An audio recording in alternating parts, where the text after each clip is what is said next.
Welcome to RVing in New England, the nation's only forum that puts you on stage with some of the biggest names in the RV industry. And now your hosts, John DePietro and Bob Zagami.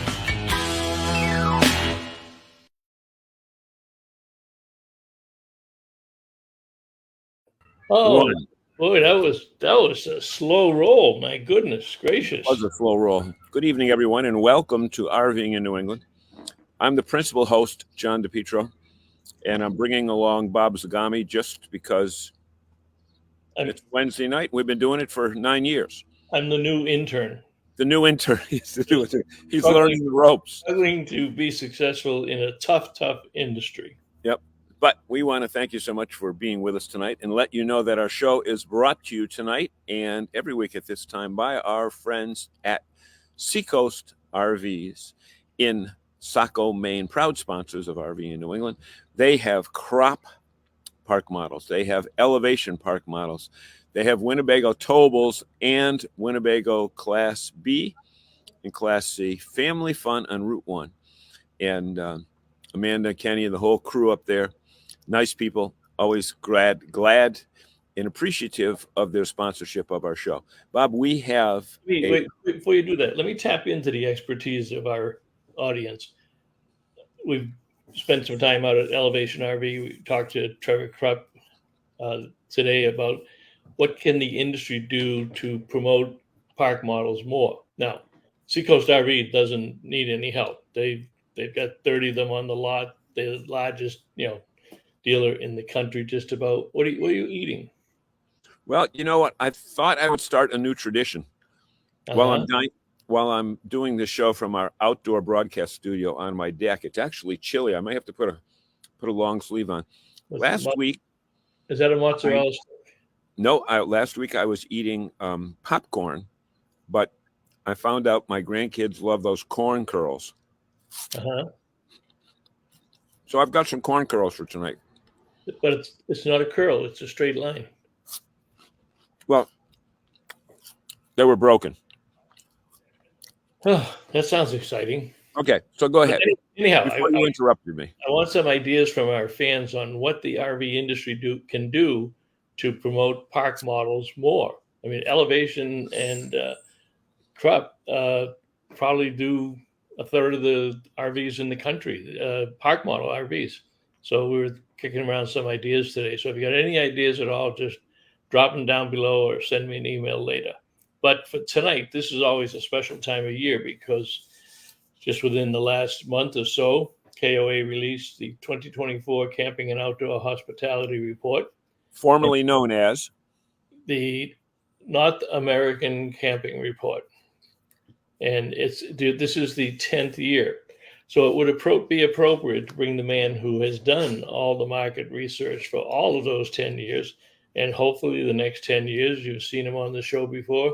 So welcome to Scott Bahr and up there in Maine. So we got Florida, Massachusetts, and Maine. Scott, welcome to the show once again. I'm sorry you'll have to put up with John for a full hour, but there are consequences. Scott brought this up in our pregame meeting when we were in the green room. We're talking about fake news. Now, I've got palm trees behind me. I'm in Massachusetts. That's fake. Zagami is in Florida, and he has the Portland headlight behind him. That's fake. Scott is the only legitimate journalist here this evening. Well, I can. Those are props. Those are props. You can make it hard, real quick. What's the book you're trying to promote there, Scott, over your right shoulder? Middle Island something? Wolf Island. It's about Isle Royal. Isle Royal National Park out in Lake Superior. Oh, okay. And why did that make the that's not just spine out? It's one of my favorite places. You're a Michiganite. You're a Michiganite anyway. Yeah. It's an amazing place. It's one of the least visited national parks because it's out in the middle of the lake. It's kind of about how the wolves reintroduced themselves to the island. Oh, really? Well, we've got a great show tonight. Actually, you talk about introducing yourself. On Monday, Memorial Day, we're at Cape Cod, and the front page of the news publications down there was a deer that was swimming from the mainland over to the Cape. So we don't why he just didn't take the bridge, we don't know, but there's a deer swimming. Too much traffic. He couldn't maneuver through the traffic. Yep. Oh, Zagami changed his background. What's going on, Zagami? Well, I thought I'd give you the Florida background. Oh, okay. There's no hurricane in the background there? No, it was 99 degrees and 104 heat index today. So I stayed in my office all day with the air conditioning turned up high. Yeah. All right. You know what? Look, before we get into the meat of the matter with Scott, why don't we just go to our studio audience and see? We've got some interesting comments already. And Walter Swenson is back in Central Massachusetts. Walter just did another whirlwind trip from. I can't keep tabs on him. Nope. A whirlwind trip back to. Here he's there. Yeah. To somewhere in Georgia, right, Walter? South Carolina, I think. Somewhere Georgia or South Carolina. His car broke down on the way back. He was trying to set a land speed record. Forget Craig Breedlove. We have Walter Swenson. And his car broke down, was gone for 3 weeks, and he drove down to get it and bring the rental car back, and he's made it back, and now he's looking at a new car. He already got it, didn't he? I don't know. That hybrid Ford, I think. Yeah. He's looking at it. So, but it's a Hyundai. No, it was a Ford, wasn't it? No, it's a Hyundai. Look closely. Look closely on the label. Ford begins with F. Hyundai begins with H. Oh, I thought I saw the blue oval. He got a hybrid, which my Kia is a hybrid. No plug-in. Beautiful. Walter, tell us, did you get the new vehicle yet, or are you still looking? Is it a Ford or a Hyundai, Walter? No, I know it's a Hyundai. So Walter's back. Don and Pat Hawes. Bernie's from Nashua. Will you go in order? Why'd you skip the Hawes? Did I skip them? They showed up on time tonight. Yeah. They get extra credit. Greetings from Athens, Texas. Getting ready to watch the start of season 2 of RV Unplugged. Yeah, it goes against us. It's I think it's on now on their YouTube channel. Yep. Maybe not. Okay. So we got put that on record and stay here. Going to need more packs. Not sure what he means with that. Yes, that was the question, Bob. What was the question you asked about what can we do to get park models more popular? He's answering the question. Going to need more parks. Right. Yeah, or campgrounds that will build out a park model section. Yeah. Right. Bernie says he has an idea for somebody here. Oh, Walter was in Savannah. Okay. Yep. Okay. And go ahead, Bob. Go ahead. Go down a little. One more. Hybrid Hyundai Santa Fe. Okay, yeah. So that's the equivalent. I've got the Sorrentos. Those are the sister brands. What do you want, Wally? Be quiet. Don says 7 p.m. Central. Good. Okay, so we can watch both. Yeah. Okay. Yeah. So I just noticed that Scott's shirt is the same color as my corn twist here. It looks like it on purpose. It looks like a Camper's In shirt. Isn't that orange? This is an Orvis shirt. Huh? Orvis. Are they still in business? Yep. I don't think we have any on the East Coast, do we? Yes, we do. That's where they're based in Vermont. That's the East Coast. Yeah. I told you it's very hot down here today. Okay, so let's get down. We have a national leader, Zagami. We have a national leader here, and we're BSing about Walter Swenson's car, whether it's a Ford or a Hyundai. All right, Walter is very important, but right now this is Scott's show. Scott, tell us a little bit about any interesting twists that you saw in this year's edition and how it differed. That greatest hits highlights that jumped out from prior years. For me, this year, I think one of the things that stood out, and it's a topic that I know Toby spoke about in Elkhart a few weeks ago as well, and it's the idea of car camping, but car camping not as we traditionally define it, which is you put your gear in your car, you drive to a campground, a campsite, get your tent out and camp. It's actually people who stay in their cars, who sleep in their cars, who use their car as their accommodation. In And Worcester, we call that homelessness.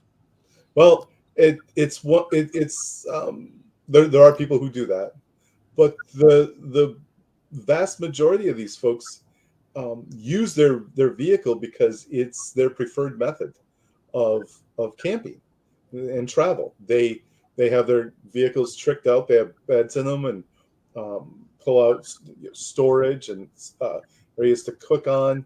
Um, it's a lot of solo travelers do that. A lot of solo women travelers.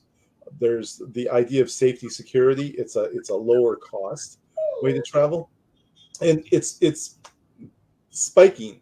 We've been tracking it for a while, and it's continuing to grow in popularity.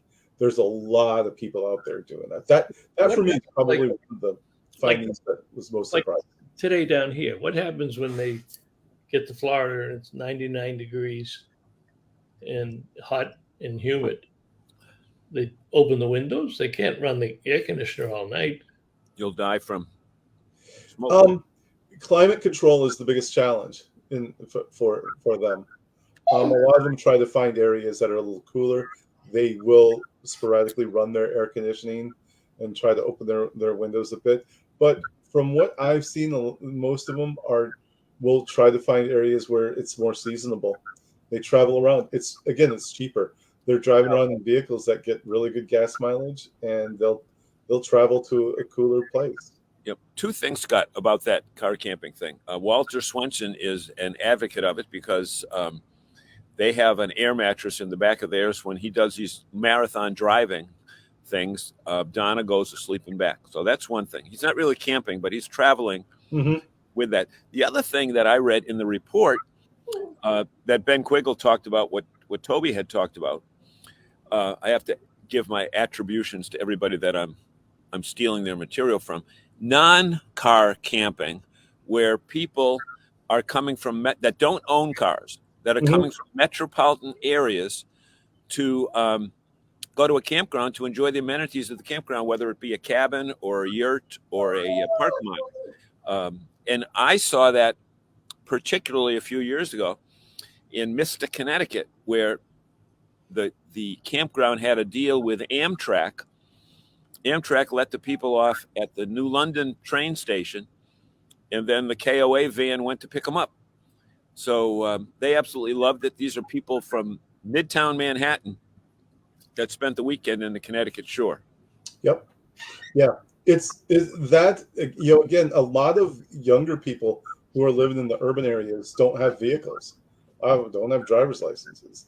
And so but they still want to do something in the outdoors. So they're using all these alternative forms of transportation and the idea of convenience. Sometimes it's a pain to have to deal with a vehicle. So convenience is a big driver of behavior right now. And so we're seeing a lot of people who are gravitating toward these options. And I think you're seeing public transportation, kind of step up and organizations offering transportation as well. Yeah. So they're just jumping on a train or jumping on a plane and with their suitcase, just like they'd be going to a hotel in another city, but their domicile for the weekend wouldn't be a hotel, but would be a campground. Correct. And you've been doing the report for 10 years, right? And there was a graphic in the report that said changes over the last 10 years. Want to talk about that?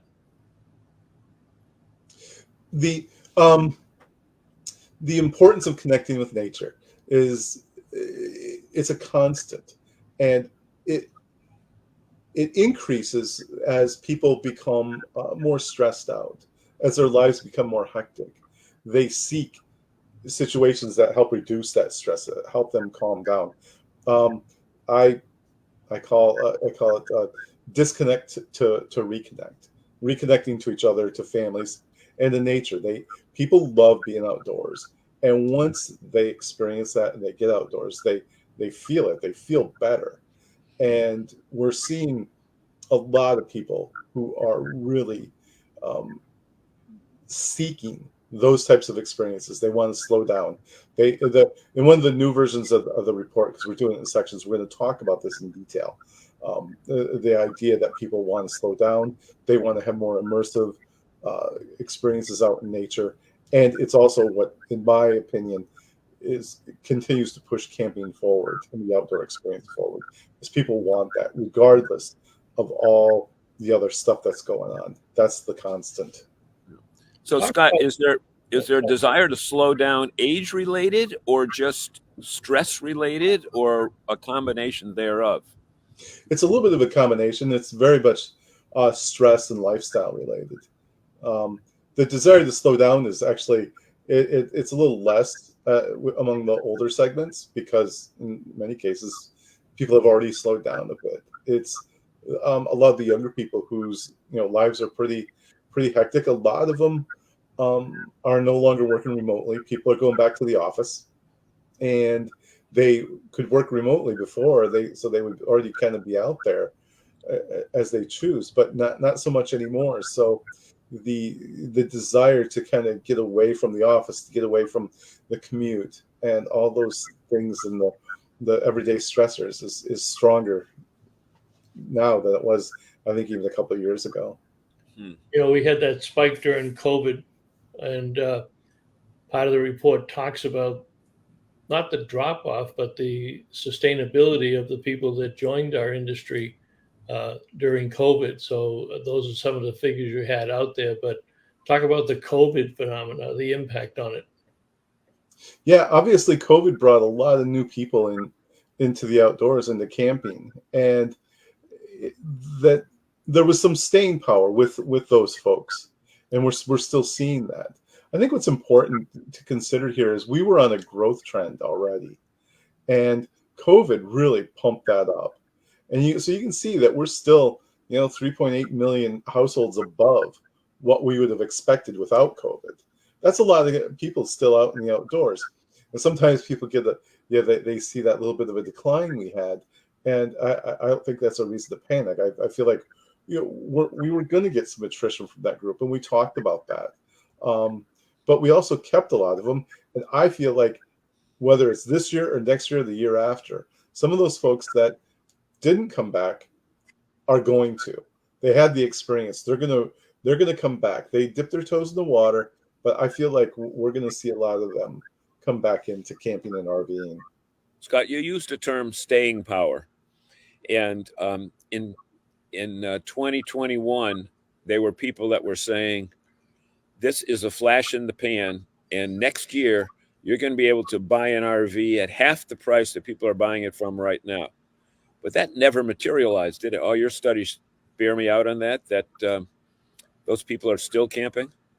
Yes, they are. I mean, again, we did see a little bit of drop off. We saw some people, listing their RVs on rental sites a little bit more. But what they realize is that what the RV offers them is, the benefits that we've always talked about with RVing. You have your accommodation with you. It satisfies that need, that desire for safety and security, getting away from bugs and pests. Climate control, which you referred to earlier, is a big factor, especially thinking of last year with a lot of extreme weather. So RVing itself, and again, I feel like it has that that pull. Again, to use the term, the staying power. For example, that we're seeing, one of the things we're seeing is the return of spontaneous travel, and we know pre-COVID that a lot of people would get in their RV and just go and travel and stay wherever they wanted. They liked that freedom. That was one of the things that pulled a lot of people into RVing. That went away as the campgrounds all filled up, that they couldn't get the sites that they wanted. It also helped create a lot more alternative ways of staying in your RV. But again, we're seeing people wanting to go back to that style of RVing, and that freedom, that desire to go, to just go out and not even make a plan. And we saw that in some of our data, that people want to take a trip where they don't make any plans, they don't make any reservations. Toby brought that up in her comments at the RV Power Breakfast, where she said that people aren't booking for far out, but a huge difference, like huge increase in same-day camping, same day Right. reservations. And she said, I guess in prior years, a lot of people had lost money because they made a reservation out and then it rained. And if they canceled, they still had to pay. But you see that trend as well, huh? Yeah, absolutely. It's something that we first picked up on, honestly, anecdotally, just hearing from some RVers, because they hadn't really done it yet, but the desire was there. They're like, this is what we really want to do this next year, and it's kind of coming to fruition. Toby and I had a conversation about this, and we went back to some very old data that we had from like 2008, where in the neighborhood of 60+% of RVers would at least take one trip where they didn't have a planned stay. That by 2022, that was 9%. So 9 now or we're 90? 9. Just 9.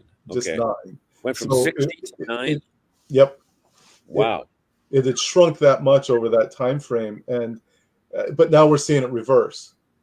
So again, it's I think I like it. I like that as a trend because it's kind of that emotional pull that people have for that.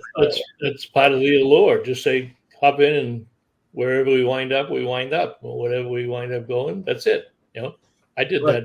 I did that for years. Never made reservations till we were an hour away from a campground. Open up the Right. directory and see what's close, and you don't even check it as far as whether it's real expensive or inexpensive. If it was close by, that's where you stayed. There was a chart called New Glamping Experiences, New Camping and Travel, in terms of the attraction for these new people. Talk about that a little bit.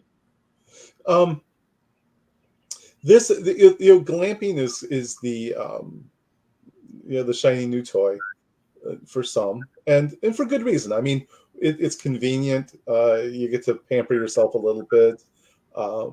You don't have the inconvenience of setting up and tearing down. It appeals to that person that the road tripper. There's a lot of road trippers out there. We've been tracking road tripping a lot, and it's very appealing. And so people at least want to dip their toes in the water. They want to try it.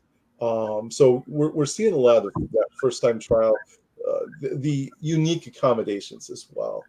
The idea of staying in something different appeals to people. Now, what do you put in the backcountry category? Is that boondocking? Is that off the grid, or is that something different? In backcountry, I typically define as there's two types. One is on foot, and the other is by vehicle, which would be like overlanding, which could, and as well as dispersed camping. So dispersed camping kind of overlaps, but some different types. For example, you can go to a national forest and BLM land and just pull in. That's dispersed, but you off the road far enough, you're kind of overlanding. So it's it's vehicle or by foot. I split them out in general, but it's interesting that there's some commonalities between the two groups of people.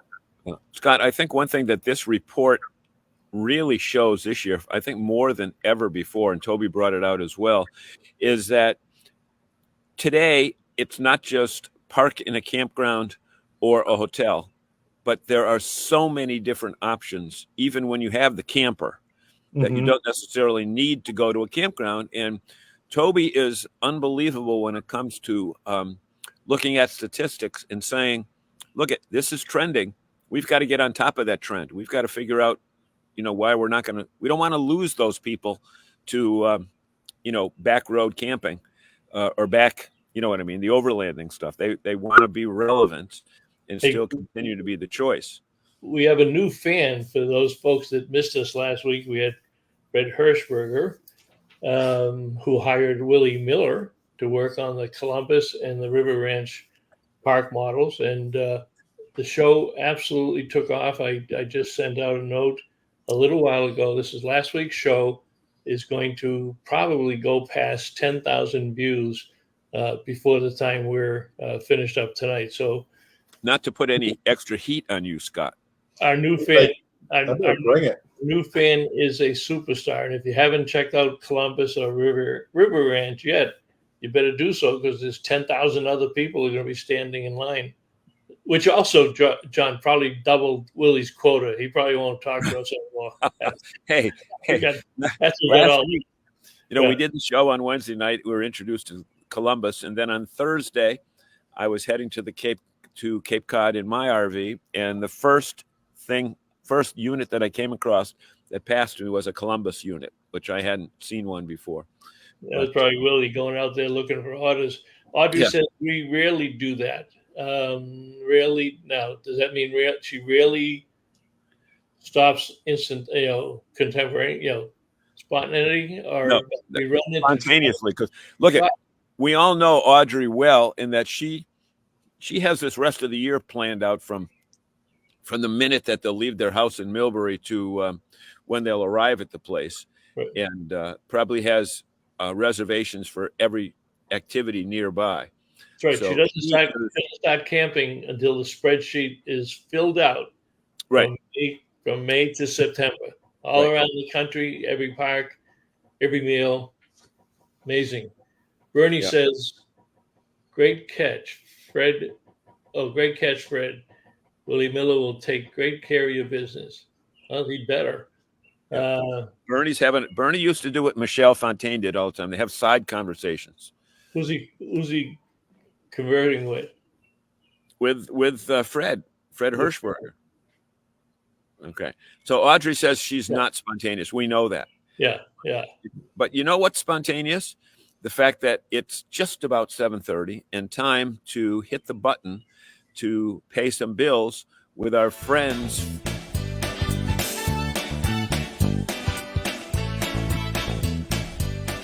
Hey, it's Joe from 1019 POR and John, Joe, and Courtney.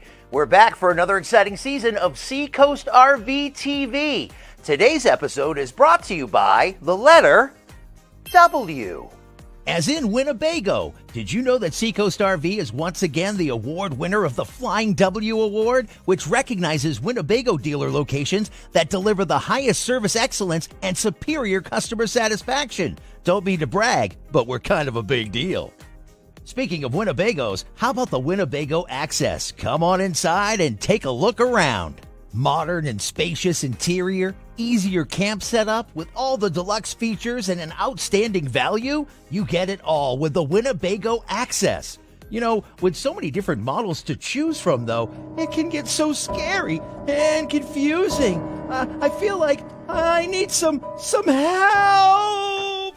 Hi, I'm Amanda. Welcome to Seacoast RV. How can I help you today? Selection, service center, and a huge parts and accessory department. No wonder Seacoast RV is once again Winnebago's Flying W Award winner, their highest honor. Find the perfect RV or towable for you and your family with one stop, Seacoast RV. Easy to find, Route 1 in Saco. Seacoast RV. I'm Jackson. Now, see, Willie watches that, and he thinks the letter W stands for Willie. He forgets there's Winnebago. That was last week's show, Bob. Yeah. So look on where was I? Oh, there we are. You had another slide, and I'm not sure if you can read it. I'm not sure if I can read it. But these were travel goals for 2024. Can you speak to that off the top of your head, or you want me to use my magnifying glass and read something? That's more like a microscope. Yeah. So the number one at 57% is just what Scott said: slowing down and simply enjoying the experience and being in the moment. You talk about that a lot, Scott. Talk about in the moment. Being in the moment is just where folks like to it kind of dovetails with that whole idea of being spontaneous. It's like, I'm just going to enjoy where I'm at and who I'm with at this point in time. I'm not going to pressure myself to do a bunch of activities. I'm not going to say I'm going to get up at sunrise and I'm going to be out there doing this and this and this and pack your day in and then finally roll back into camp, in the evening, and then fall into bed. I'm going to get up and I'm going to enjoy. I'm going to take my time. I'm going to make breakfast. I'm going to, make a fire and be around the kids or the grandkids in the morning. We're going to sit around and talk and decide, well, what do we want to do now? What do we want to do today? It's like, you're not rushing into anything. The enjoyment you get is from where you are and who you're with. And that's really what it's all about. It's honestly, I how I define it is you're taking all that pressure off yourself and the people around you, and just saying, let's take today as it comes. How's the weather? What sounds good to do? And just, again, not being so uptight and pressuring yourself and others to do things. You don't have to wake up and look at your calendar and find out you got 10 things to do that day, and no time for enjoyment, no time for entertainment. Mm-hmm. In the report, I thought I saw a chart where the use of devices was going down. What are you showing? Are people capping out now with their devices? Or are they now spending more time RVing, a little bit less on the devices? What do you see in that aspect of the business? One of the things we've seen is a decline in the people who work. I'll start with that. The people who work while they're camping has declined. Back to office has impacted that heavily. But then in terms of use of devices and technology, we are seeing people pull back, even the heaviest users. There's a desire to disconnect. There's a desire, most people want to disconnect at least somewhat. Everybody defines that a little bit differently, by the way.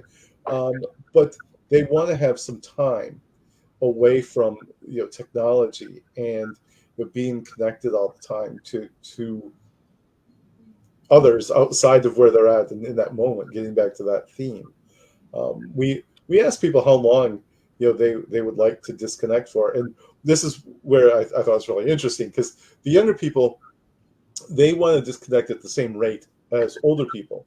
But when we asked, like, how long should that be, a younger person might say, well, like maybe 4 hours, whereas an older person might say, well, a couple days.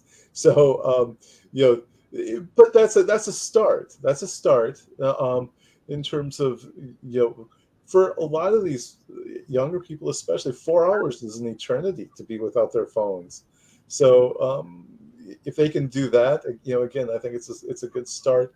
The desire is there. It truly is, and they feel like they want to get away from it. Yeah, hey Scott, this report is just so. I mean, when the printed form is how many pages? 100 something? No, it is. It's smaller this year. It is 26 pages this year. That's only section 1, though. That's section 1. Explain the new policy, what you're going to do with the report this year, because I think section 2 just came out, right? Before you do that, Scott, that's available to anyone at free of charge. Am I correct? Absolutely. Okay, Bob, do you have the link there? KOApressroom.com. I'll throw it up here. Okay. But yeah, in terms of the approach this year, had some conversations with Toby and the KOA team about what we were doing this year and how we were going to wrangle all this information and all this content. And throughout the years, we've discussed the idea of having more detailed sections that we would pull out. And so Toby was just like, well, let's just do the whole thing in sections then. We'll devote the attention to these topics that we normally don't have a chance to because of page limitations. So it was decided that we would do this in 10 years, 10 sections. Again, a lot more attention will be, for example, the Canadian report. In the past, Canada had like one page pullout, and now they have their own report. And we've spoke a lot with the folks from Canada, and they're very appreciative of this because we've asked this information about Canada. But there's tremendous. We have so many people go up there, but this is a tremendous report. That's where I saw the Wi-Fi thing. the importance of Wi-Fi went down to 41% from 50. This is from the Canadian report. Sure. And talking about working and camping, this is the percentage who worked while camping. Now, 2021, 22, that last one must be 2023, right, Scott? Yes, it is. Yeah. So it's going down in 23. The others that you have, so I think you said that the issuing of the reports will be somewhat unorthodox. It might be 2 weeks, it might be 4 weeks. And of course, a lot of that probably depends on you finalizing the reports for them. But what's your plan for these sections? So what you want to do, folks, is save every month and put them in a 3-reading binder. So as you get them, then you'll have that 100 or 150 pages, and it will be the Bible for the next 12 months. But if you look at the titles, you're going to have top level overview. That was the first one. Camping in Canada. Next one's going to be camping trips and travel experiences. Then a whole report on glamping, whole report on outdoors and wellness, health. That's important. The camper profile is next. Economic impacts, campground modernization, families and kids, and accessibility. That's quite a list of items that people would certainly want to know more about. What's your favorite one, Scott? Well, it's like asking what's your favorite child. It's Okay, what's your favorite child? I'll make it easy for you. I only have one, so it's pretty easy. No, I think it's a close tie almost between experiences and the wellness section, because I feel like those two really speak to what's at the heart of what it is we all do, which is, people do this, for the experience, and they also, those emotional connections I always talk about, and the idea that people actually use it for wellness. I saw today a statistic, and it's not verified. It was by Microsoft that said something like 40% of work at home parents go for days without getting outside. And I think that's just super sad.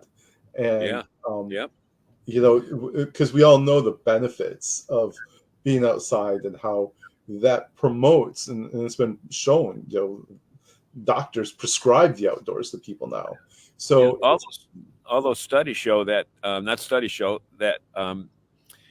during the COVID years, companies were worried that they weren't going to get productive employees. The reality is that the employees still got up at same time every day, but instead of having to dress and commute an hour to an hour and a half at the office, they went right to their laptop and began work sometimes an hour and a half early. Didn't take a full, didn't go out with a colleague for lunch or a business meeting. And so they were at their desk a lot longer. But the reality is that you can sit at your desk, your home office, and not get up all day long, and not get out, to walk from the parking garage to the building, and then the building to the parking garage, or down the street to the restaurant. So very, very interesting aspect of what you just brought up. Well, there is an opportunity for the RV industry and the outdoor hospitality industry. I don't know if you've noticed, but on television lately, there have been a lot more ads about mental illness and some of the remedies and some of the programs that people had. We just had a report today down here that the very first gym, it's called a mental healthness and fitness center, where they're talking openly, they're addressing it, and being in the outdoors is a tremendous remedy. So does that in that wellness issue, do you get in that deep into it? But we know that there's a future there for people to be involved with camping and the outdoor experiences with respect to mental illness.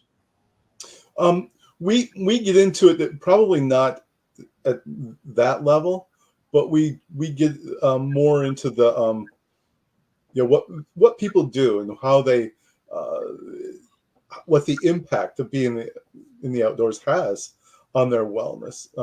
We even talk about sleep, which is super important.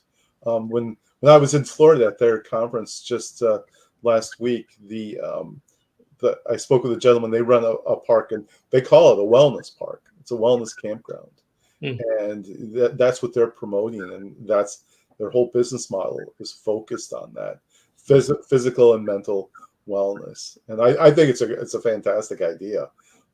Well, isn't that one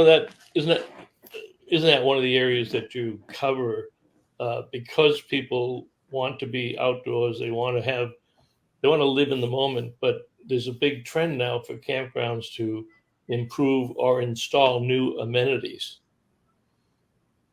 Yes. Yep. Absolutely. It could be having spa treatments, massages, to saunas and jacuzzis, to having people come on site and do yoga and all these guided wellness hikes and trips and so on. It's like, it's growing, and I think we're going to continue to see it grow a lot. I think having those opportunities at a campground is what a lot of guests are really going to seek out. Hey, folks, if you just joined us, our guest this evening is Mr. Scott Bahr from Cairn Consulting. He is the single most influential person in putting together the KOA camping report that talks about everything that has gone on in the past year in the industry, and most importantly, what's coming up in the industry. But I think the most important single aspect of that report that our audience should be aware of, Scott, is that the people that you're getting this data from are real live people. These are not put together by PR agencies that are hired by the RV dealerships or the RV manufacturers or the campground companies. These are real live people, just like all of our audience members that you get your data from. And I think that is absolutely important. Yeah. And also not just KOA, that's not his only customer. He does a lot of work in other outdoor experiential type companies and conventions. He speaks at outdoor recreation conventions. He also did your first report with RVIA this past year. So they're getting interested in people who are buying the RVs, right, Scott? Yep, absolutely. I actually do a decent amount of work with RVIA and throughout the industry. A lot of the folks that are involved at all different levels. It's a lot of fun, and it helps me bring everything together. For to be able to speak to it and be able to ask the right questions. We do. If you count the surveys between KOA and our other clients, I bet we interview at one level or another probably 60,000 campers a year. Say that one more time. 60,000 or 6,000? 60,000. Yep. Okay. From all walks of life, all different age groups, all different socioeconomic categories as well, right? Yep. We do a lot of long form interviews too. Each month we set out to interview at least 100 campers, RVers. That these interviews last from a half hour to 45 minutes. We ask them, this is stuff that my company does. We're not hired to do it. It's how we stay abreast of what's going on. A lot of these things we talk about, a lot of the questions we ask come from that process. So, again, we do a lot of very, very active and try to stay timely, in everything we do and get that, our goal is to get depth of information, is to really get in there, put some context around it, put people behind what we're doing. Let me ask you this, Scott.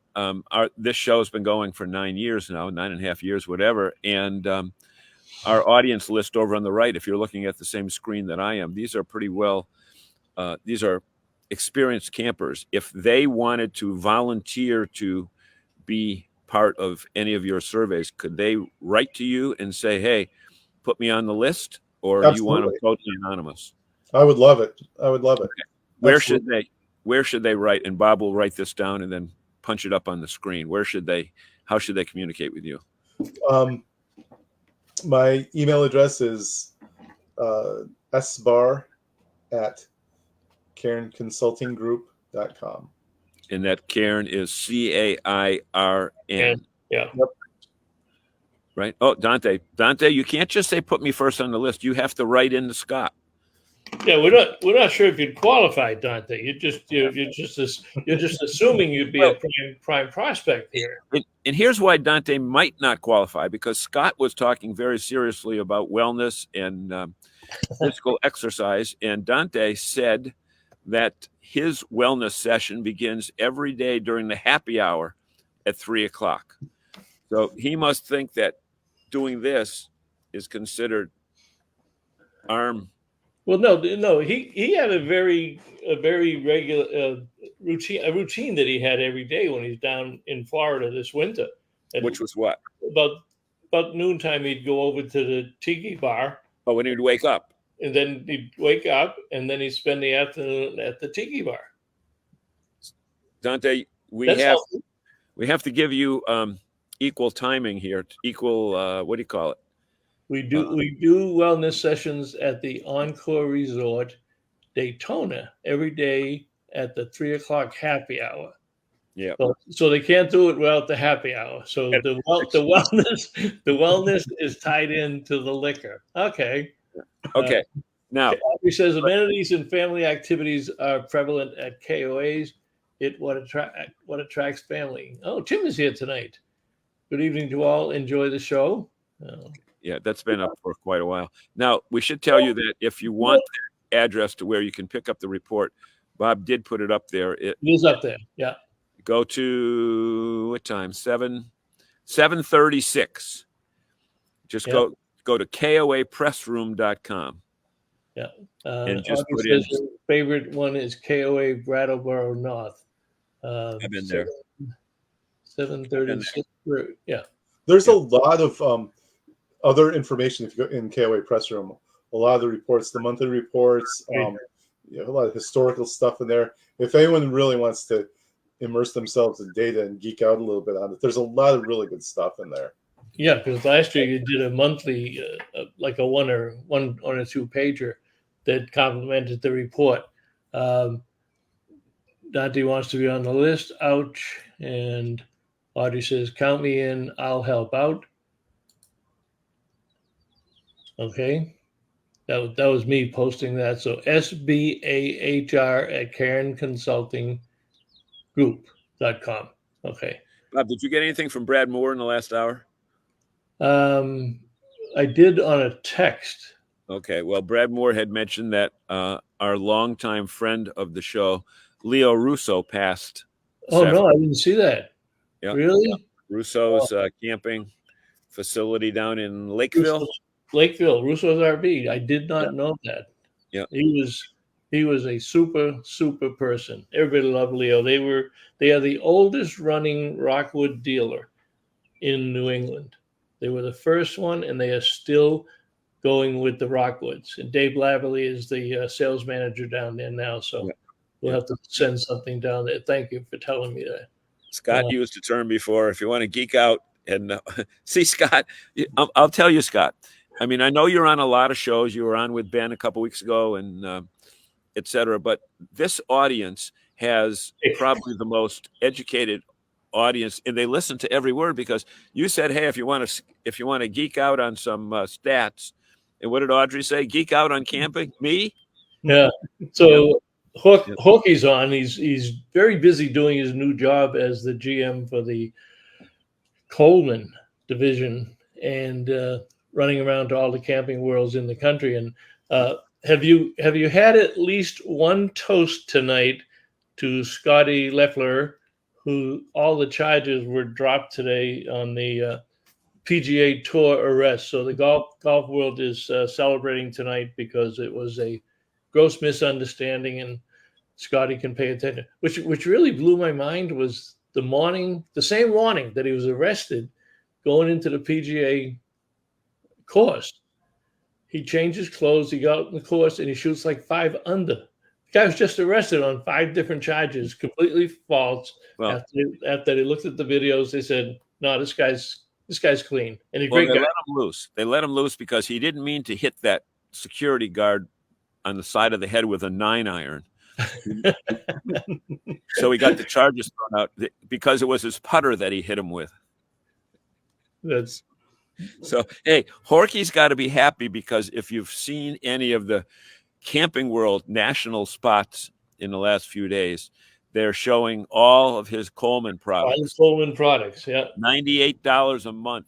Yep. For a Coleman product. So I said to my wife today, just at 5 o'clock when we were watching the 5, that Horky's got to be happy because there's promotion for him right there. So what's your next gig, Scott? Where are you going to be talking, or what are you working on these days? I'm going to be in Washington, D.C. next week for RVs Move America Week, for hanging out with the RVIA team down there. I do some work with them. We're getting ready to. And I've never gone to RVs Move America.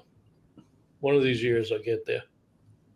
But that's good to go down and hang with the boys. Yeah. Yeah. It's good to just have the opportunity to talk in a different environment with people. And then, I'll probably go to Outdoor Retailer again this year. I won't be speaking there, but I'll probably attend. That's out in Salt Lake City. How many RV people or campgrounds go to RV Retailer? Not many. But it's just different crowd.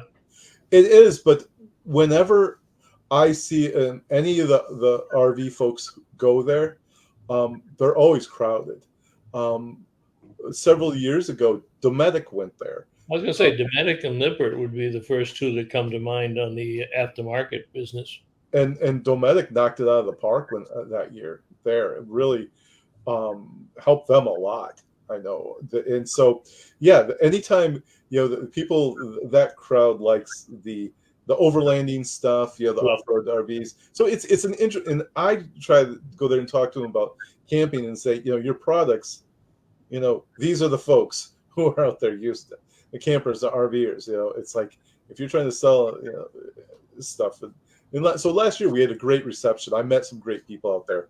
So, I'll be doing that, and then I'll, even though it seems like a long ways off, and the first week of October I'll be doing kind of the keynote intro at the glamping show in Colorado again. Glamping show USA. Yes, which continues to knock it out of the park and almost double in size every year.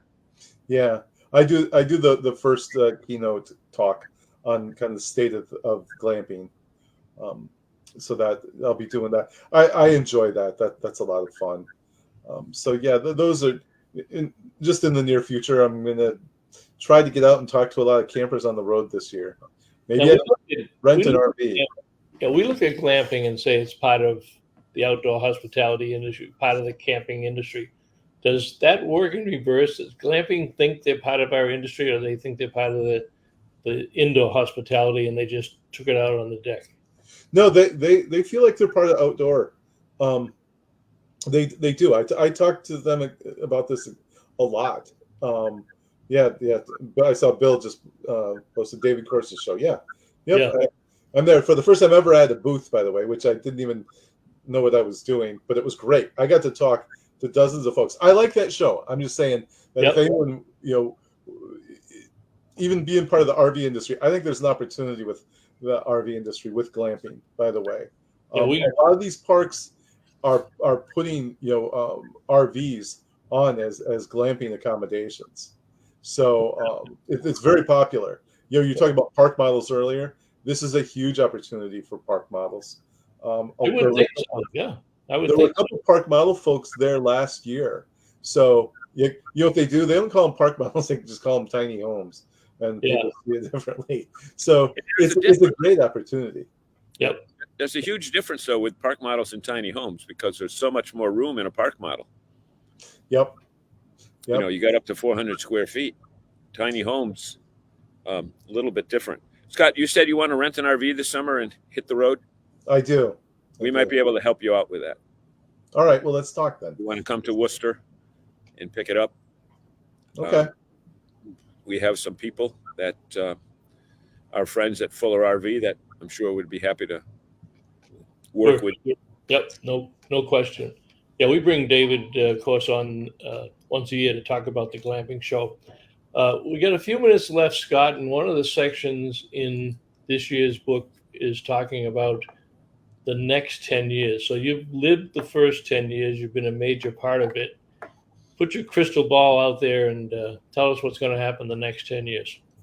I feel like that one of the looking forward, that you're going to see a lot of people attracted to and seeking what we would call the more traditional ways of camping, a little bit more rustic, a little bit more at the again, that whole slowing down thing, but experiencing camping in more of the traditional way.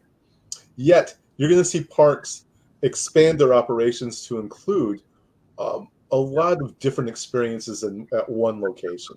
So you're going to go there, you're going to get glamping. You're going to go there and have real nice RV pads and sites, pull-throughs and so on. But you're also going to have a part of the park that's maybe a little bit more isolated, so people can go and get away and have it be a little bit more quiet. So you're going to that's what I see happening. But that desire for the experience, the traditional camping experience, I think is going to continue to build. Watch for backcountry camping to continue to grow a little bit. I feel like people want to do that have that kind of experience, and it could be in a car or an RV as well. But then they also want the campgrounds. They want to go to the full service campgrounds. RVers love to have hookups, even the people who do a lot of dispersed camping. And John, we had kind of almost got to this topic earlier, but regardless if someone prefers to disperse camp and stay at all these different places, they still want to have hookups at some point.